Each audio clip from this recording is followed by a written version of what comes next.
O processo de extinção da Coderp tem avançado na Prefeitura de Ribeirão Preto. Segundo o Executivo, 29 funcionários já foram desligados.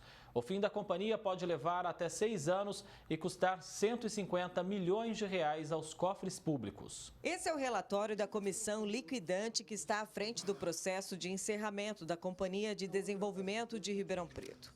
No documento, um panorama detalhado da situação econômica, financeira, jurídica e técnica do departamento e um plano de ações que já está em desenvolvimento. Os pontos principais que nos trouxeram foi, primeiro, houve uma diminuição na dívida, principalmente com a Receita Federal, de 150 milhões, hoje restaram 88 e a previsão é que até o final do ano isso caia a 70. Também houve já a primeira dispensa de funcionários, nesse primeiro momento ao redor de 32 funcionários, que está trazendo o número de funcionários para a Coderp para abaixo de 100 e uma diminuição na folha de mais de 350 mil reais.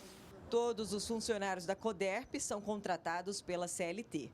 Para demiti-los, a companhia terá de pagar, além de todos os direitos trabalhistas, 40% de multa sobre o valor do fundo de garantia por tempo de serviço. Por isso, a rescisão de contrato de todos eles está sendo feita de forma escalonada.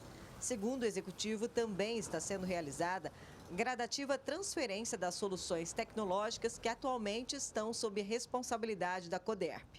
Um dos serviços desenvolvidos pela companhia é a plataforma de agendamento para vacinação da população contra a Covid-19. Esses contratos serão transferidos ou para a administração da própria prefeitura ou então para terceiros que possam prestar o serviço.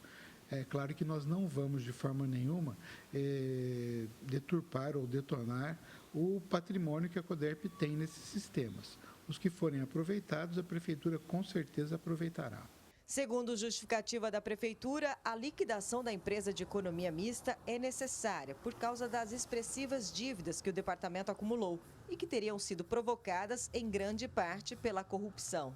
A Coderp foi alvo da Operação Sevandija, que investiga fraudes na gestão da prefeita Darcy Vera em 2016. Uma comissão de estudos aberta pela Câmara também sugeriu que a empresa fosse extinta. A Coderp é uma empresa de tecnologia e inovação que foi fundada ou foi criada há 50 anos atrás, numa visão, inclusive, progressista do prefeito da época, que era o pai do atual prefeito. E já naquela época ele viu a necessidade de ter uma empresa que realmente trabalhasse com tecnologia da informação. Só que durante esses anos todos, a finalidade dela foi sendo desviada.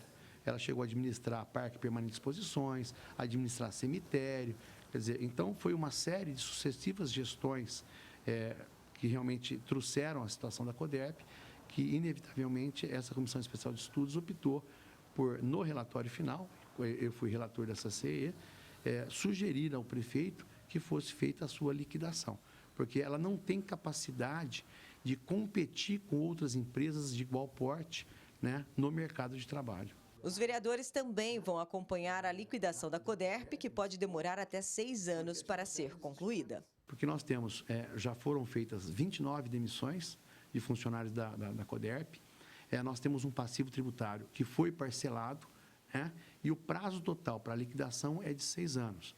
Pode acontecer antes, mas como nós temos um passivo tributário trabalhista relativamente alto, é necessário que a Câmara agora acompanhe para e passo o trabalho que vem sendo desenvolvido pela Comissão de Liquidação, composta por 3 membros indicados pelo Executivo. Ximene Osório para o Jornal da Clube.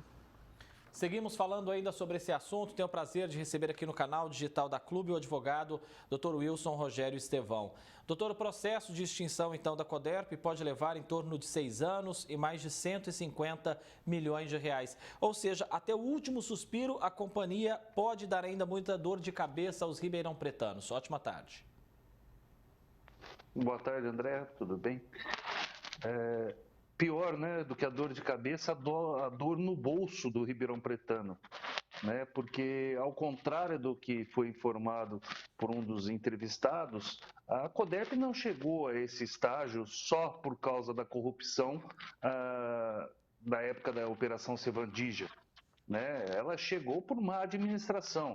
Ela chegou, como disse muito bem dito aí pelo vereador Zucoloto, ela chegou por desvio de função. né? Então, assim, ela foi má empregada.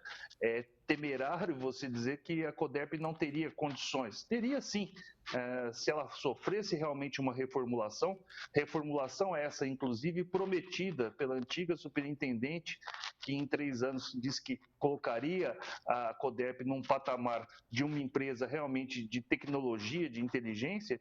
A gente vê que esse campo, esse mercado só cresce hoje. E só a Coderp vai na contramão.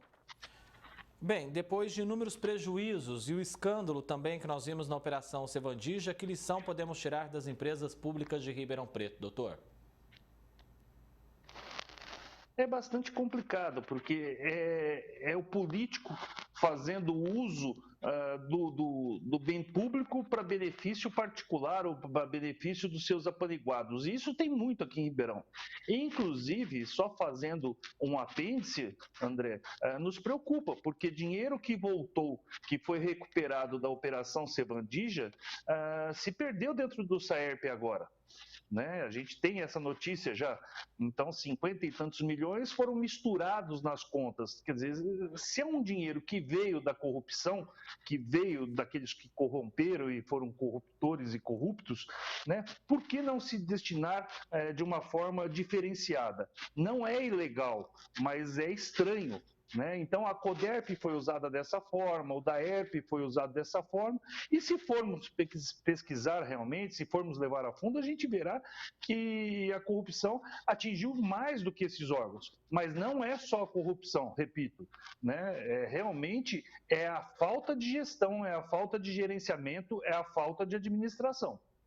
A extinção da Coderp e a contratação de outras empresas que agora vão ser responsáveis, então, por fazer o trabalho que até então era feito pela Coderp, a gente vai precisar de uma fiscalização em dobro com relação a isso? Eu acredito que sim, uma fiscalização em dobro. Algo que me preocupa é quando dizem que vão passar a tecnologia já desenvolvida pela Coderp para terceiros e não só para a prefeitura. Quer dizer, isso vai ser passado de que forma, né? Porque a tecnologia de informação tem um custo caro, né? Então teria que se vender isso, se fazer uma concorrência para quem quisesse adquirir, ou simplesmente vão entregar.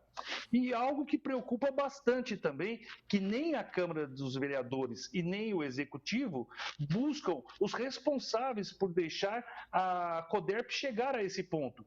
Porque seria o caso, a gente está se repetindo aqui no jornal, a gente já falou sobre isso, seria o caso de se apurar responsabilidades. Se ela foi mal gerida, quem foi que geriu ela de forma mal? Qual a responsabilidade dessas pessoas?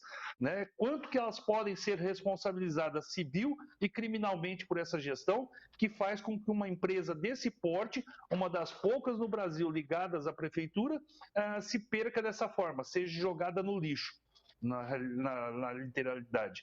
Então, assim, eu acho que é mais interessante uma fiscalização efetiva, não só da Câmara, porque a gente vê que a Câmara às vezes também tropeça, né? Como nesse caso não apontou responsabilidades, fez uma comissão e não conseguiu chegar a apontar um único responsável, mas a fiscalização de toda a sociedade e principalmente da imprensa.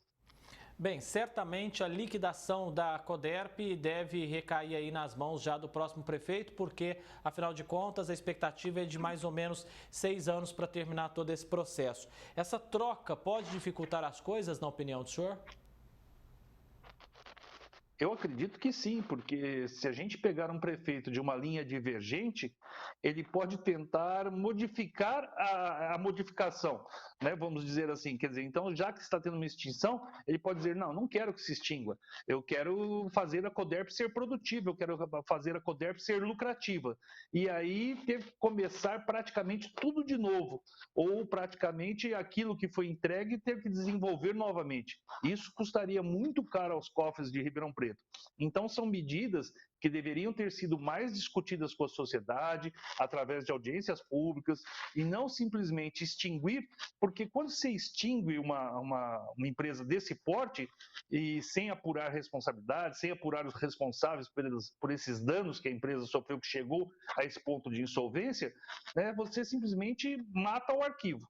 Né? Então, eu acho que seria caso de tomar muito cuidado com isso. Dr. Wilson Rogério Estevão, advogado, muitíssimo obrigado, doutor, pela sua presença aqui no Jornal da Clube. Ótima semana. Eu que agradeço, André. Boa tarde. Boa tarde, até mais.